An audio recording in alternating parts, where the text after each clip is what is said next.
Hello friends, ഇന്ന് കാണിക്കുന്നത് മുട്ട വറുവൽ റെസിപ്പിയാണ്.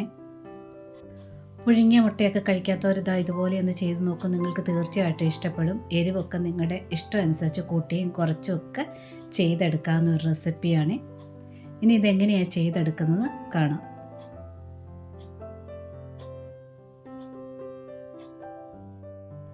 ആദ്യമേ തന്നെ കുറച്ചായിട്ട് ഒന്ന് വറുത്തെടുക്കാനായിട്ടുണ്ട്. പാൻ ചൂടാക്കാൻ വെച്ചിട്ടുണ്ടായിരുന്നു. ഒരു സ്പൂൺ മല്ലി ചേർത്തിട്ടുണ്ട്. 1 സ്പൂൺ ഉഴുന്ന് ചേർക്കുക. 1 സ്പൂൺ കുരുമുളകാണ് ചേർക്കുന്നത്. 3 വറ്റൽമുളക് കൂടെ ചേർക്കുന്നുണ്ട്. എരിവ് നിങ്ങളുടെ അനുസരിച്ച് കൂട്ടിയും കുറച്ചും വറ്റൽമുളകും കുരുമുളകും കൂട്ടിയും കുറച്ചും ചേർക്കാവുന്നതാണ്. നനവൊട്ടുമില്ലാതെ കുറച്ച് കറിവേപ്പിലൂടെ ചേർത്തിട്ടുണ്ട്. ചെറിയൊരു കഷ്ണം പുളിയാണ് ചേർത്തിരിക്കുന്നത്. ഒരല്പം മതി. ഇനി ഇതെല്ലാം കൂടെ ചേർത്തൊന്ന് ചെറു തീയിൽ തന്നെ ഒന്ന് വറുത്തെടുക്കണം. ആ മല്ലിയും ഉഴുന്നുപരിപ്പും ഒക്കെ ഒന്ന് ബ്രൗൺ ആകുന്നത് വരെ വറുത്തെടുക്കണം. ഇളക്കിക്കൊണ്ട് തന്നെ ഇരിക്കണം. തീ കൂട്ടിയും കുറച്ചും കൊടുക്കരുത്. ലോ ഫ്ലെയിമിൽ തന്നെ ഇട്ട് ചെയ്യുക. ഇതിൻ്റെ കൂടെ തന്നെ ഒരു ഐറ്റം കൂടെ ചേർക്കാനുണ്ട്. അത് ഉഴുന്നും മല്ലിയൊക്കെ ഒന്ന് പകുതി വറുത്തതിന് ശേഷം ചേർക്കേണ്ടതാണ്.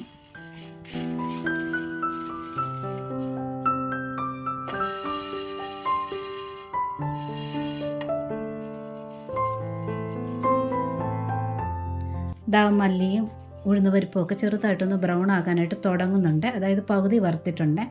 ഈ ഒരു സമയമാകുമ്പോൾ ചേർക്കേണ്ടത് 1 സ്പൂൺ പെരുംജീരകം, അതായത് വലിയ ജീരകം, അതുകൂടെ ചേർത്തിട്ടുണ്ട്. പെരുംജീരകം ആദ്യമേ തന്നെ ചേർക്കുവാണെങ്കിൽ ഒരുപാട് അതങ്ങ് ബ്രൗൺ ആയിപ്പോകും. അതിൻ്റെ ആ ഒരു ടേസ്റ്റും മണമൊക്കെ നിൽക്കാൻ വേണ്ടിയാണ് ഒന്ന് പകുതി വറുത്തതിന് ശേഷം ചേർക്കുന്നത്.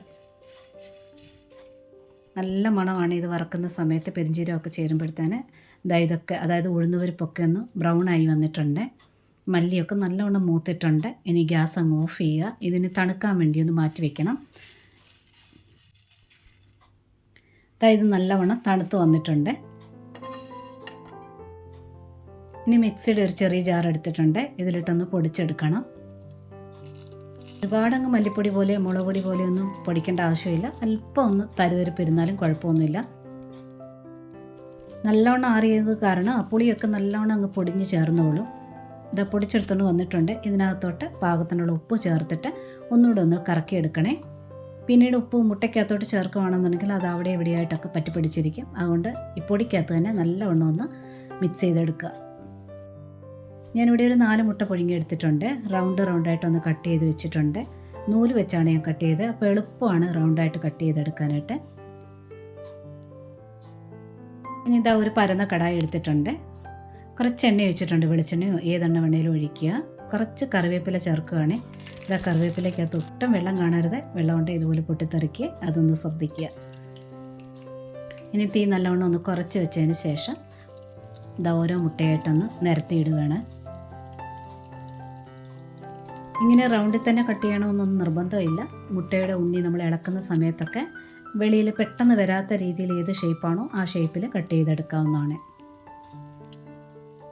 ഇനി ചെറുതായിട്ടൊന്ന് മുരിഞ്ഞാൽ മാത്രം മതി. ഒരുപാട് നേരം ഇങ്ങനെ എണ്ണയിൽ ഇങ്ങനെ ഫ്രൈ ചെയ്യേണ്ട ആവശ്യമൊന്നുമില്ല. ഏകദേശം 1-2 മിനിറ്റിനുള്ളിൽ ഞാനൊന്ന് തിരിച്ചിട്ടിട്ടുണ്ട്. ഒരുപാട് നേരമായിട്ട് മുരിച്ച് കഴിയുമ്പോൾ മുട്ടയുടെ വെള്ളയൊക്കെ ഒന്ന് റബ്ബർ പോലാവുകയെ. അങ്ങനെയൊന്നും വരരുത്. ചെറുതായിട്ടൊന്ന് മുരിഞ്ഞാൽ മാത്രം മതിയേ. എല്ലാം ഒന്ന് തിരിച്ചിട്ടിട്ടുണ്ട്. ഇനി ഇതിന് മുകളിലോട്ട് പൊടിച്ചു വെച്ചിരിക്കുന്ന പൊടി വിതറുകയാണ്. ഞാനിവിടെ ഒരു 1.5 സ്പൂണോളം പൊടി വിതറുന്നുണ്ട്.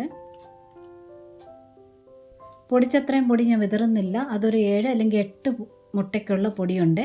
പിന്നെ നമ്മുടെ ഇഷ്ടം അനുസരിച്ച് പൊടി കൂടിയും കുറച്ചും ഒക്കെ ചേർക്കാവുന്നതാണ്. അതിനനുസരിച്ച് ഞാൻ ഈ പറഞ്ഞ അളവിൽ വ്യത്യാസം ഉണ്ടാകാം. കുറച്ച് കാശ്മീരി മുളക് പൊടിയൂടെ ചേർത്തിട്ടുണ്ട്. ഇതിനെരിവില്ല, ഒരു കളറിന് വേണ്ടി ചേർത്താണ്. പൊടി വിതറിയതിന് ശേഷം ഒരുപാട് നേരമൊന്നും എണ്ണയിൽ ഇങ്ങനെ മുറിച്ചെടുക്കേണ്ട ആവശ്യമില്ല. 1-2 മിനിറ്റിനുള്ളിൽ ഇതെല്ലാം ഒന്നുകൂടെ ഒന്ന് മറിച്ചിടണം. അതായത് പൊടിയൊക്കെ എണ്ണയിലൊന്ന് ചെറുതായിട്ടൊന്ന് മുരിഞ്ഞ് വന്നാൽ മതി. നമ്മൾ അത് ഓൾറെഡി വറുത്തതാണ്. അപ്പോൾ ആ എണ്ണയോടൊന്ന് ചേർന്നൊന്ന് ചൂടായി കിട്ടിയാൽ മാത്രം മതി. നമ്മൾ ഇഡലിപ്പൊടിയൊക്കെ ഉണ്ടാക്കി വെക്കുമ്പോൾ എണ്ണ ചേർക്കാതെയും ആ പൊടി തന്നെയും ടേസ്റ്റ് ചെയ്യുമ്പോൾ വ്യത്യാസം ഉണ്ടാവില്ല എന്ന് പറഞ്ഞ പോലെ ഇതിനകത്ത് എണ്ണയൊന്ന് ആ പൊടിയിൽ ഒന്ന് യോജിച്ച് കിട്ടണം. ഇതെല്ലാം ഒന്നുകൂടെ ഒന്ന് മറിച്ചിട്ടതിന് ശേഷം വീണ്ടും കുറച്ച് പൊടി ഒന്നുകൂടെ ഒന്ന് വിതറി കൊടുക്കാം.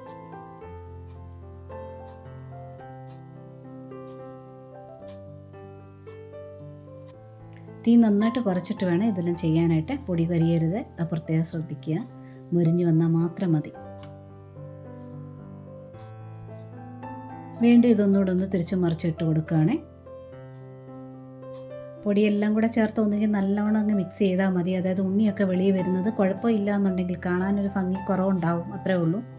മിക്സ് ചെയ്യണം എന്നുണ്ടെങ്കിൽ അങ്ങ് മിക്സ് ചെയ്തോളൂ, ഒരു കുഴപ്പമില്ല. ഞാൻ ഉണ്ണിയൊന്നും വെളിയിൽ വരാത്ത രീതിയിലാണ് ഇപ്പോൾ ഇതൊക്കെ ഒന്ന് തിരിച്ച് മറിച്ച് വന്നിട്ട് കൊടുത്തിട്ടുണ്ട്. അത് നന്നായിട്ട് മിക്സ് ആയിട്ടുണ്ട്. ആ പൊടിയെല്ലാം എണ്ണയിലൊന്ന് മുരിഞ്ഞ് വന്നിട്ടുണ്ട്, അത്രയും മാത്രം മതി. ഇനി ഞാൻ ഗ്യാസ് അങ്ങ് ഓഫ് ചെയ്യുകയാണേ.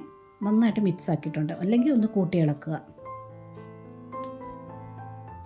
എനിക്ക് തോന്നുന്നു ഇത് നീളത്തിലാണ് കട്ട് ചെയ്തിരുന്നെങ്കിൽ ഇതുപോലെ ഇളക്കുന്ന സമയത്തൊക്കെ ആ ഉണ്ണിയൊക്കെ വെളിയിൽ വന്നിരിക്കാം. ഇത് റൗണ്ടായിരുന്നുകൊണ്ടാന്ന് തോന്നുന്നു അത്രയ്ക്ക് അങ്ങ് വെളിയിൽ വരാഞ്ഞെന്ന് തോന്നുന്നു. അത് നിങ്ങളുടെ ഇഷ്ടം അനുസരിച്ച് ചെയ്യാവുന്നതാണ്. ഏത് രീതി വേണേലും മുട്ട കട്ട് ചെയ്തെടുക്കാം. എല്ലാം നല്ലവണ്ണം ഒന്ന് മിക്സ് ആയിട്ടുണ്ട്. ഇനി ഇതൊരു പാത്രത്തിലോട്ട് മാറ്റിയതിന് ശേഷം നമ്മൾ കഴിക്കുന്നതിന് മുമ്പായിട്ട് ഒരു കാര്യം കൂടെ ചേർക്കാനുണ്ട്.